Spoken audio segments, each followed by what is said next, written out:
नमस्कार, मैं शिवजी यादव। चर्चा के बाद यूट्यूब चैनल में एक बार आपका फिर से स्वागत है।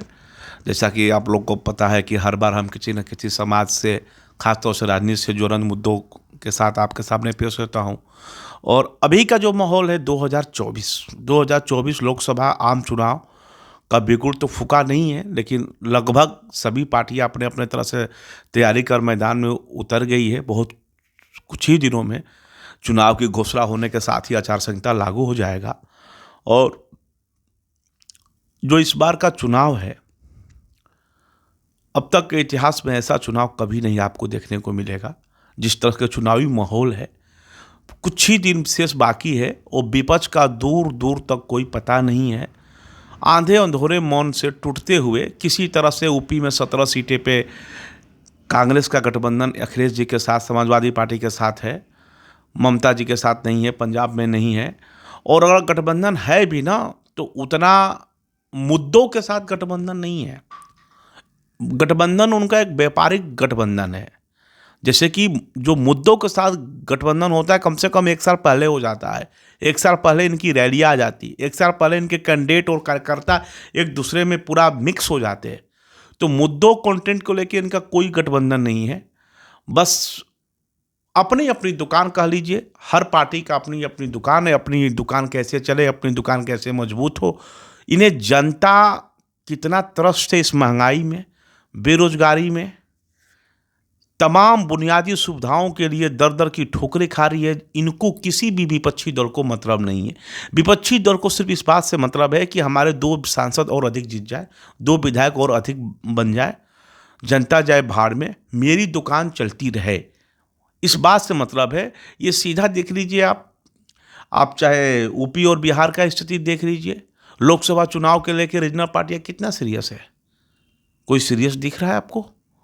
आप एक राहुल गांधी, ठीक है, वो जनता को कन्विंस नहीं कर पा रहे हैं, जनता कन्विंस नहीं हो रही है, लेकिन एक तो खासियत राहुल गांधी जी के अंदर आप देखेंगे ना, कि इतनी हार के बाद भी अगला जिस जुनून के साथ, बेबाकी के साथ लड़ रहा है, फाइट कर रहा है। शायद मोदी जी को अगर इतनी हार मिल जाए ना, तो शायद बीजेपी मोदी जी को अपना नेता मानने से इनकार कर देती और मोदी जी कहीं होपलेस होकर साइड हो जाते। जितना राहुल गांधी अपने जीवन में पराजय देखा है, उसके बावजूद भी जिस तरह से फाइट कर रहे हैं, ये उनकी काबिल तारीफ है। लेकिन हम बात करते हैं कुछ रीजनल पार्टियां की, अखिलेश यादव की, तेजस्वी जी की, ममता जी की, आदरणीय श्री बहन कुमारी मायावती जी का।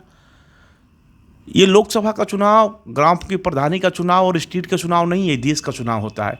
आप बता दीजिए, बहन जी का सबसे सीनियर नेता है बहन जी। जितने हमने नाम बताया, अखिलेश जी, तेजस्वी जी, ममता जी, उसमें सबसे सीनियर आदरणीय बहन जी। कोई इनका दूर दूर तक राष्ट्र को लेके, देश पे लेके कोई बहुत बड़ा उग्र प्रदर्शन, चाहे रोड पे, चाहे धरना, चाहे प्रदर्शन, चाहे फाइट करना, चाहे कोई रैली निकालना, जुलूस निकालना है कुछ?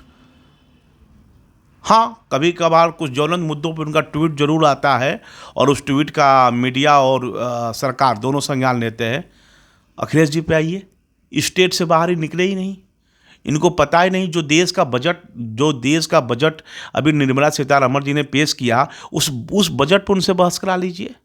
उनको कोई नहीं मतलब कि साउथ में क्या मिला, आसाम में क्या मिला, मणिपुर में क्या मिला, मिजोरम में क्या मिला, गुजरात में क्या मिला, एमपी राजस्थान में क्या मिला। बस यूपी को अपना फ्रेमिंग करके 80 सीटें हैं, 80 में से हम 67 पे लड़ेंगे, 5, 7, 8, 10 जीत जाएंगे, बस दुकान चलती रहेगी।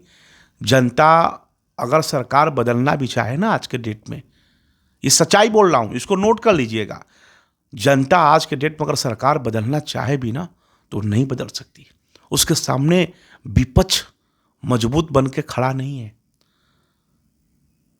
आधे से अधिक वोट तो इस बेबसी में चले जाते हैं बीजेपी को कि मोदी नहीं तो कौन, मोदी नहीं तो कौन। इस बेबसी में बीजेपी को वोट जाते हैं कि जिस दिन मोदी से मजबूत कंधा मिल जाएगा, उस दिन वोट उसको चला जाएगा। ये मजबूत विकल्प बन के तो दिखाएं। ये कभी केंद्र की राजनीति करते ही नहीं है। आ जाइए बिहार में, तेजस्वी यादव जी का बहुत बड़ा मतलब कि स्कोप है बिहार के अंदर। बड़ा अच्छा उन्होंने प्रदर्शन भी किया पिछले 2020 के विधानसभा चुनाव में। लेकिन मैं 1 साल पहले का चुनाव हुआ था 2019 का, और वही तेजस्वी जी थे। खाता नहीं खुले था पूरे बिहार में, खाता नहीं खुला था। पूरे बिहार में इनका खाता नहीं खुला था। कहाँ गया था प्रदर्शन? क्योंकि ये लोग रीजनल पार्टी अपनी राष्ट्रव्यापी सोच पे आते ही नहीं है, स्टेट से या कहा जाए कि एक वर्ग जाति विशेष से ऊपर आते ही नहीं है। मुद्दों की राजनीति इनको पता नहीं है। अगर बेरोजगारी है, अगर इनको डाटा भी याद है, तो तेजस्वी जी को सिर्फ बिहार का याद है और अखिलेश जी को सिर्फ यूपी का याद है, बाकी का दुनिया से कोई मतलब नहीं। कांग्रेस 8 ऐसे राज्य है जहां पे कोई रीजनल पार्टियां वहां फाइट नहीं करती है, जहां पर अकेले एक तरफा चुनाव बीजेपी से लड़ती है और कोई असर नहीं दिखाती है। और यूपी और बिहार में आके कहती है कि हम रीजनल पार्टियों से प्रभावित है। एमपी में कोई रीजनल पार्टी नहीं है, छत्तीसगढ़ में कोई नहीं है, गुजरात में कोई नहीं है, कर्नाटका में कोई नहीं है, हिमाचल में कोई नहीं है, आसाम में, मिजोरम में कोई नहीं है। वहां पे क्यों नहीं बीजेपी को कांग्रेस हरा पा रही है? और जहां पे स्टेट में इतने फाइट करते हैं लोग, चाहे समाजवादी पार्टी हो, आरजेडी हो, कोई नहीं बीजेपी को टक्कर दे रहा है, क्योंकि इनकी तैयारी ही स्टेट की है। ये केंद्र की राजनीति को एक औपचारिकता बना ली है, कोई सीरियस नहीं है। ये लोकतंत्र और जनता के लिए खतरा है। जय हिंद।